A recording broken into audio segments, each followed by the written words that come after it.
Yeah.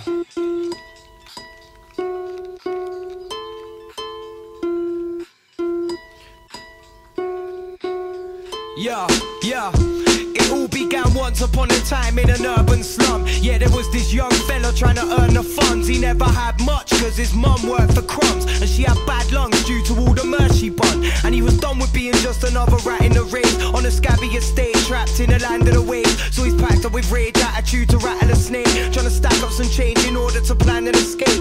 Bumped into this one guy he knew from back in the day. He was handling weight, you could tell by his jacket and chain. Sparked a spliff, got chatting away, explained that he was broke, and this guy agreed to dash him some cane. He said, I only do Zeds, ain't no harmful Q-flex. Take one, move it this week, I'll pass you two next. And jamming in your yard is useless. Play your cards right and you might get that nice car and new crest. So due to hunger he's persuaded to run along and take this chance and start bumping up his savings, cause his stomach's always aching and it's money that he's craving. The guy went off and waited, they dropped it round his yard about 8-ish. He went and paid a visit to his older cousins that went on for cutting up the pure shit with soda substance. Shot in smalls, they had loads of custom, sold stones in dozens. Line was always popping off, all the smokers loved them. He sat and showed them the shit that this dude ticked him. One of them grabbed the bag, dipped his finger in and licked it. The other scooped a bump up and sniffed it. Said, let's talk business, where's it from and how much is it? He said, where I get it from, you don't need to know for now. All you need to know is that it's 1 triple O an ounce. Buy more than 4 and the price gets lower down. I want cash up front, if you ain't got it I'm rolling out. He made his sale, took his cut and paid his debt.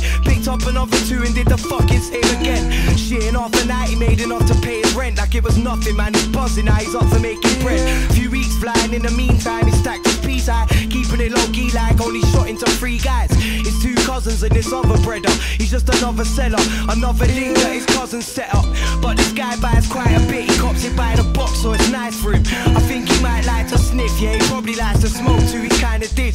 Got that look in his eye like he's the type to switch, but still he's doing his thing. That's why every day at 2 he would ring on the dot. He was punctual, always had a planned spot to dodge. All the constables said he was prime since being big, got his brother cool. But then this one day it doesn't cool.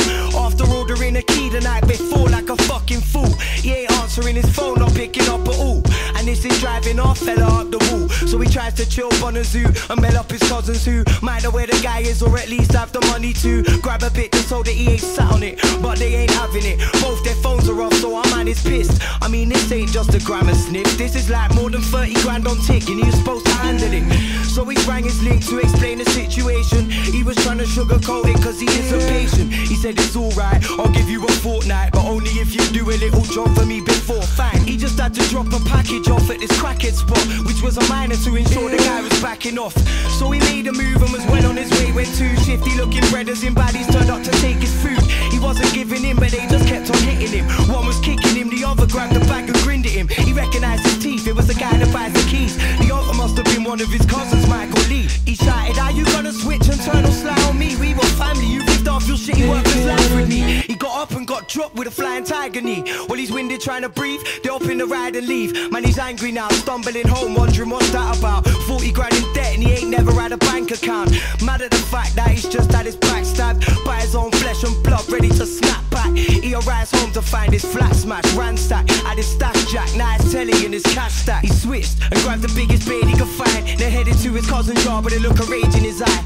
This fella's on for taking a life, cause he's further back than square one and someone's gotta pay for it, right? So he rolls there, armed with his weapon and a cold stare, talking to himself like they must think that I'm a joke, yeah. Well, I won't share no mercy with you traitors, betraying me while I was trying to earn us all some paper. He grabs a brick and dashes it at Mike and Lee's front door, then picks up another one for the front window. But he just paused, cause he noticed that the house was bare. The lights were off and all their stuff was gone, they cleared it out in there. He's thinking, how's this fair, what am I to do now? Then a voice up in his head says, you gotta take the dude out. Soon now he's gonna realise you haven't made the drop, and I don't think you'll buy it when you say all the game was robbed. Maybe not, but still killing him is major hot. And what do you think he's gonna do to you when you don't pay him off?